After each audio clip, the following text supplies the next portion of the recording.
Je sais pas si vous saviez, mais le 3 mars 2024, un sous-marin nucléaire est passé en Martinique.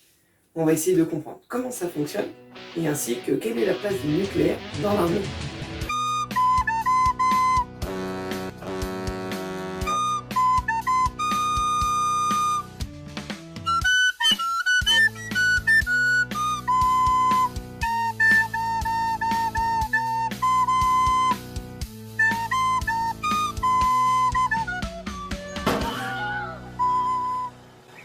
Commençons d'abord par un petit point d'histoire. En 1896, Henri Becquerel, scientifique français, découvre le rayonnement de l'uranium. Au début des années 1900, Marie Curie découvre quant à elle un autre corps ayant les mêmes propriétés d'émettre ce fameux rayonnement. Il s'agit du radium. Elle en évalue approximativement la masse atomique et va inventer le mot radioactivité que l'on connaît aujourd'hui. Elle reçoit ainsi 2 prix Nobel en 1903 et en 1911. En 1903, justement, Ernest Rutherford identifie 3 types de rayonnement qu'il dénomme alpha, bêta et gamma. En 1932, James Chadwick établit l'existence du neutron. Le noyau de l'atome prend ainsi sa représentation actuelle. En 1934, Irène et Frédéric Joliot-Curie mettent en évidence la radioactivité artificielle, c'est-à-dire qu'elle n'est plus naturelle mais qu'elle peut être causée par l'homme. En 1938, Otto Hahn découvre la fission nucléaire et la quantité d'énergie colossale que cela peut produire. Enfin, en 1939, l'année suivante, le français Frédéric Joliot-Curie découvre, suite à la fission, l'éjection de neutrons qui à leur tour peuvent percuter les atomes et entraînant ainsi une réaction en chaîne. Penchons maintenant sur le passé de l'arme nucléaire. En 1940, durant la Seconde Guerre mondiale, le nucléaire est à l'ordre du jour. Après la lettre d'Einstein, grand scientifique, au président américain Roosevelt sur les dangers que représente cette arme nucléaire, celui-ci décide de lancer son pays dans une véritable course à l'armement. Profitant ainsi de l'arrivée en masse de scientifiques fuyant la guerre, il les recrute afin de former la bombe A, la bombe atomique. 2 bombes au plutonium et à l'uranium sont créées après de laborieuses années de travail. Après un essai-succès dans le désert au Nouveau-Mexique en 1940, c'est dans les déserts du Nouveau-Mexique qu'eut lieu de nuit la première expérience.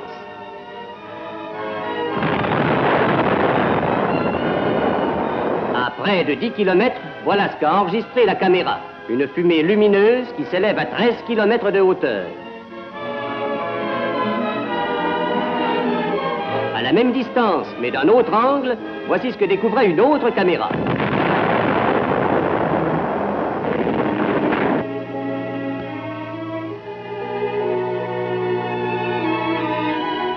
Vision dantesque et monstrueuse. Nous savons maintenant quels sont les vrais aspects d'une fin du monde. Les États-Unis larguent des bombes sur le dernier ennemi de la guerre, le Japon. Une à l'uranium est larguée sur Hiroshima et une au plutonium sur Nagasaki, faisant à elle seule 200 000 victimes.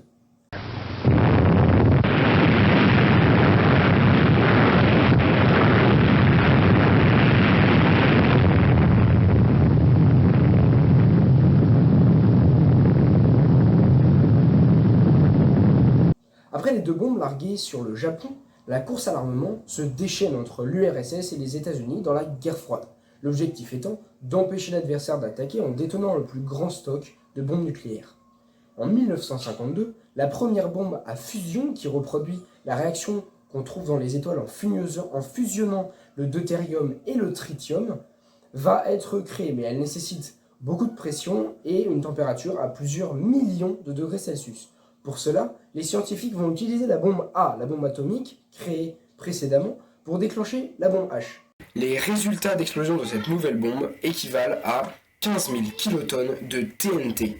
Pour vous donner un petit ordre d'idée, la bombe d'Hiroshima équivalait à 15 kilotonnes de TNT. Donc on passe de 15 kilotonnes, qui font déjà 100 000 morts environ, à 15 000 kilotonnes. C'est une vraie arme de destruction absolument importante.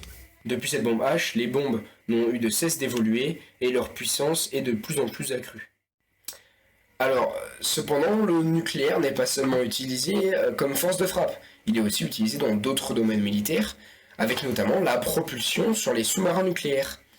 Sous-marins nucléaires, bien sûr, vous l'aurez compris, ce n'est pas parce qu'ils transportent donc des missiles nucléaires, mais bien parce que leur propulsion même se fait grâce à cette énergie nucléaire. Mais ça n'a pas toujours été le cas. En effet, ils ont d'abord été propulsés à la vapeur, puis ont été rapidement remplacés par l'électricité et le diesel jusque dans les années 50. À ce moment-là, le nucléaire commence à remplacer les moyens de propulsion devenus obsolètes et apporte un renouveau à ces outils militaires technologiques de pointe des différents États. En 1967, 12 ans après les Américains, la France met à l'eau son premier sous-marin nucléaire, le Redoutable. Durant la guerre froide, la production de sous-marins nucléaires connaît un essor, car ils ont bien sûr leur place dans la course aux armements. Cette course qui oppose le bloc de l'Est et le bloc de l'Ouest, comme je l'ai dit précédemment. À cette époque, il y a déjà 90 sous-marins américains et 55 sous-marins russes opérationnels. Pour ce qui est des sous-marins nucléaires, nous allons avoir l'occasion d'en reparler un petit peu plus tard. Reprenons depuis le début. Oh, je sais pas si vous saviez. Non, pas littéralement, je vous rassure. Toute la matière qui nous entoure est constituée de molécules. Par exemple, l'eau est constituée de molécules d'H2O. Ces molécules sont elles-mêmes constituées d'atomes. Pour la molécule d'eau, de 2 atomes d'hydrogène ainsi qu'un atome d'oxygène. Donc voici un schéma d'un atome. C'est un noyau auquel gravitent des électrons. Maintenant, qu'est-ce qu'on appelle nucléaire? Une réaction nucléaire est une transformation qui a lieu à l'intérieur de l'atome, ce qui a pour effet de libérer énormément d'énergie sous forme de chaleur. Il existe 3 types de réactions nucléaires: la fusion, la fission ou la radioactivité. Celle qui va nous intéresser, c'est la fission, parce que c'est la seule qu'il y a dans l'armée. Alors, comment fonctionne une fission nucléaire? Pour cela, il nous faut des atomes lourds, c'est-à-dire qui possèdent beaucoup de nucléons. Les nucléons, c'est les petites billes qui constituent le noyau des atomes. Il peut y avoir des atomes lourds comme l'uranium ou le plutonium, auxquels on va venir bombarder des neutrons. Ce qui, dans notre cas de l'uranium, va nous donner 2 nouveaux atomes, du barium et du krypton, ainsi que 3 autres neutrons, qui vont repartir sur d'autres atomes d'uranium, qui vont être bombardés sur d'autres atomes d'uranium, et ainsi de suite, qui va créer une réaction en chaîne libérant extrêmement d'énergie. Bonjour. Comme nous a introduit Foulk, depuis le début de la création des États, ces derniers ne cessent d'être en affrontement. En effet, des guerres permanentes éclatent entre les pays pour question de territoire, de culture, mais aussi de jalousie. Pourquoi aujourd'hui l'arme la plus dévastatrice du monde est le nucléaire? Seulement 5 nations contiennent cette arme radioactive: les États-Unis, l'Angleterre, la Chine, la Russie, mais aussi la France. L'Inde, la Corée du Nord et le Pakistan sont soupçonnés de l'avoir, et l'Israël n'a pas cette reconnaissance officielle. Dans notre nation, cette explosion de molécules est utilisée sous différentes formes. Bien évidemment du côté militaire, mais aussi pour le civil, notamment pour fournir de l'électricité. Cependant, au niveau des armées, 3 modes principaux sont utilisés. Tout d'abord, la propulsion nucléaire, où nous le voyons dans le char de Gaulle ou dans les sous-marins nucléaires. Ce mode de propulsion est beaucoup plus bénéfique que d'utiliser du pétrole. Par rapport à des bateaux classiques, le porte-avions Charles de Gaulle On check. 1, 2. 9, 2.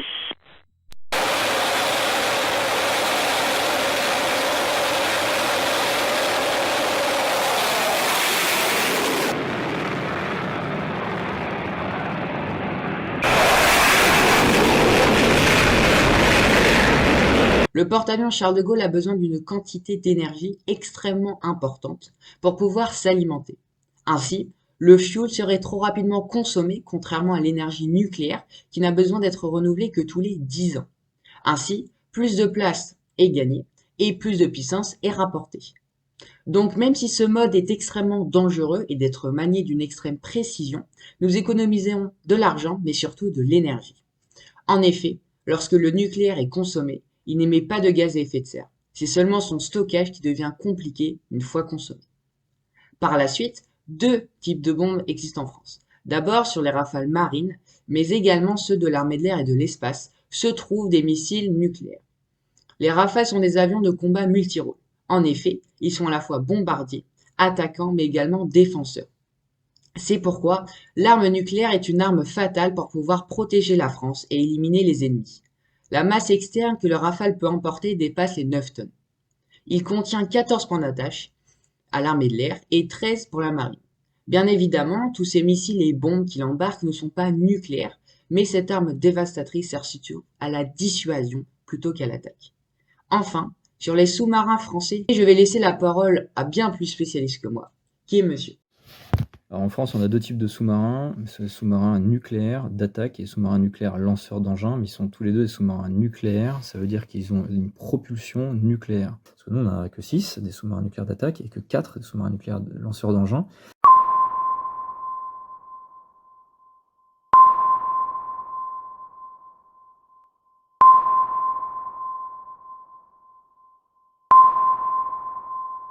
Après avoir vu l'histoire du nucléaire dans l'armée, ainsi que comment fonctionne une réaction nucléaire et un sous-marin, et d'avoir vu quels engins sont aujourd'hui équipés de nucléaire, j'espère que vous aurez compris l'importance du nucléaire dans l'armée.